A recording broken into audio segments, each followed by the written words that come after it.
best players in the world, isn't she? Oh, absolutely. I mean, you can't argue just with the simple stats, the number of tackles. Sarah Hunter's rugby career is over. 141 caps.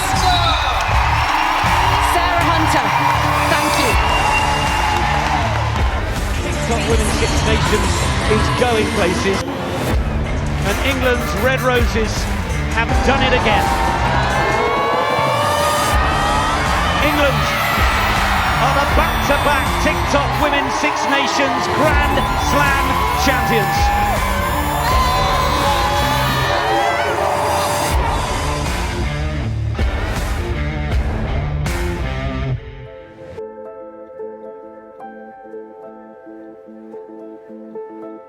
Hi, I'm Alphonsi, former England rugby player and legend.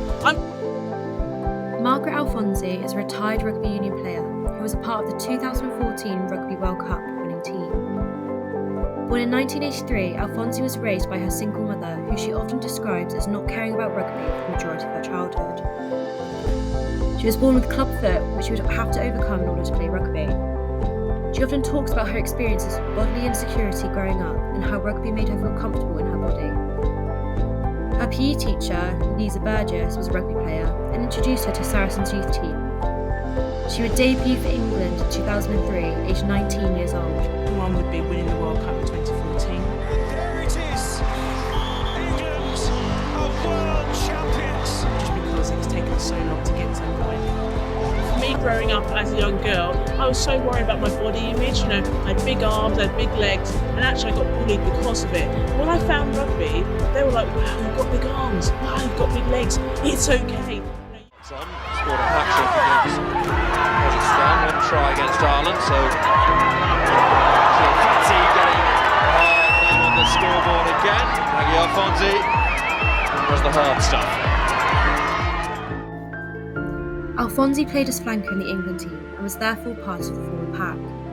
One of the fastest forwards on the team, Alphonsi could often be spotted supporting out in the wing. She's known for her physical dominance on the rugby pitch, often displaying her strength and skills at the ruck.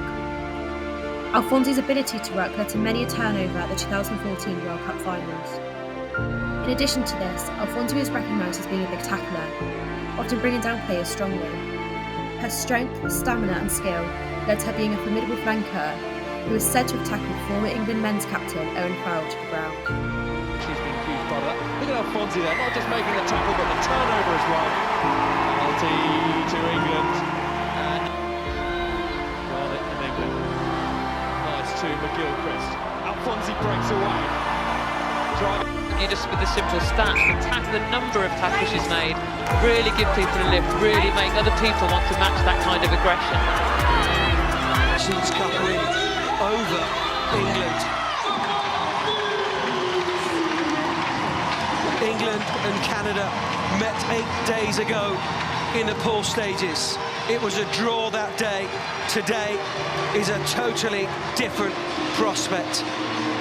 England's Would be the Women's Rugby World Cup in 2010.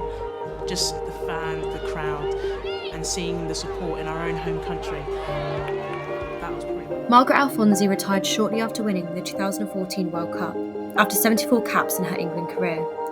Since then, Alphonsi's resume is glittered with her activism and other sporting ventures. She is now widely recognised as rugby pundit, a familiar and welcome voice to all those that listen. I'd like to think that my team inspired your generation to want to play rugby. After retiring, Alphonsi went straight into rugby outreach programmes to inspire girls from similar backgrounds to herself to get involved in the game that changed her life forever. Her focus has been mainly around London, particularly the areas that she grew up in. She's been particularly outspoken about the racism and sexism she suffered as a female rugby player, and advocates for the women's game, largely within the media. According to Sky Sports, governance is where Alphonsi feels she can make the biggest difference, and is determined to be the first black and female president of the RFU. Hi, my name is Margaret Alphonsi, former England Women's Rugby International. I'm here today at the Inspiring Women campaign, where we're trying to encourage more young girls to want to get involved in sport or corporate business. Alphonsi is married and has 2 children with her partner. She's a staunch advocate for greater LGBT recognition within the game. Her proficiency in rugby and her constant advocacy makes Maggie Alphonsi an inspiring and long-lasting figure for women's rugby in the UK. England are the world champions of 2014.